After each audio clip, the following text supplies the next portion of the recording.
They're staging a demonstration ahead of the Cabinet meeting this evening, where BBC London 94.9's Colleen Harris is for us now. Just give us a sense, if you will, Colleen, of how many people are there and what the atmosphere is like.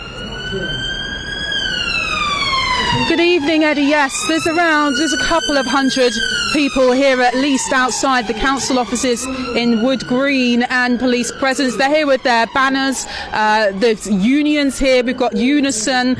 Some of the banners are being waved. They say no more austerity, Haringey against cuts. This is really a protest against cuts across the board services with the council. When I came out of the station a little earlier, there's people handing out leaflets. This is a real strong demonstration, and they'll be making their feelings known in tonight's meeting. Yeah, I mean, I'm getting a sense, talking to people, that, you know, cuts in Haringey, cuts in Camden Council, cuts certainly in Southwark, and this is a story we'll be doing again in different ways. Just give us an idea of what tonight's vote will actually decide, Colleen. Eddie, tonight's vote, Haringey needs to find savings of £69 million over the next 3 years. That's not uncommon. It's a similar picture nationally, councils having to find savings. But it's looking at all services, children's, environment, employment and housing. But as we've covered on BBC London 94.9, it's adult social care that could take the biggest hit. Now, if councillors vote this budget proposal through, then spending on adult social care will drop by £24 million over 3 years to a budget of £75 million. Haringey Council, it says it has to make these difficult decisions as a result of central government cuts, and it's warning that it cannot continue to be an organisation that focuses on delivering services for people in the way we think best. On top of that, it says the population of the borough has increased by over 3,000 since 2011, and that's going to increase further in the next 10 years. Well, listen, Colleen, I know it's getting a bit noisy there. Those who are concerned about this, what have they been saying to you? Well, there's lots of groups represented here, but one group I've been speaking to represent those who need autism care. I've got a lady here called Pam Dupre. Pam, your daughter, Sharon, is 42, and she uses one of the services, Roundway Daycare Centre, which is proposed to be one of three or four one of the 3 of 4 centres that will be cut. What sort of care and benefit to the quality of life does it provide? Well, they look forward to this because it gives them. They go out in the community. The staff have known them. They're what can I say? They communicate with others of the same, sort of disabilities that they've got. And if my daughter loses their service, I dread to think what will happen, because she will go into herself. She can get very depressed, and in depression she can get very angry, and then of course they then get another label that they're mentally unstable.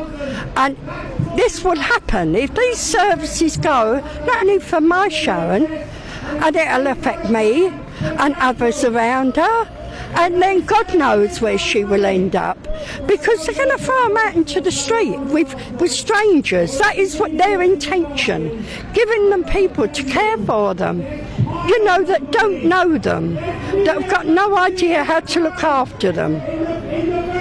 Thank you, Pam. I can also speak, Eddie, to Mary Langham. Mary, you're from Sash. You have a son who's...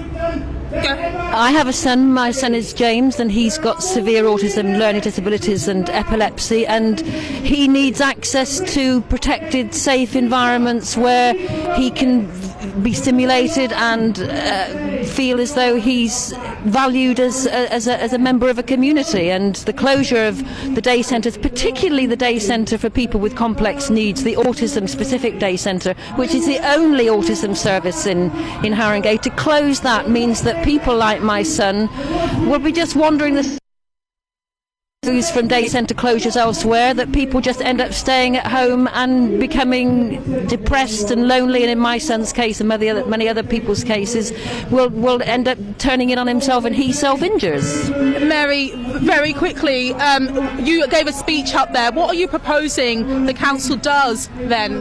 The council should look again at these proposals. They said 3 weeks ago that there was no alternative and that they had to impose these cuts. They actually have now, as a result of our protest, found a bit more new money. So it's not true that they've worked these things out properly. These are the most severe cuts that any council has proposed. They're more severe than other councils. They don't need to set a budget of 3 years, which is what they proposed. They could set one for 1 year and then they could look at it again next year. The way they've done it is not inevitable. Thank you both, Mary and Pam. Eddie, just to reiterate there, tonight's meeting is about voting on the budget, but what could come after this, what's being proposed, is the closure of 3 of 4 existing day centres and the closure of a residential home. But those proposals are subject to a further consultation following tonight's vote in the Cabinet. I will say that the Council have given a statement and they say adult social care accounts for a significant proportion of its annual budget, and it's an area where they're seeing a rising demand at a time of reducing resources, and it's simply not possible for them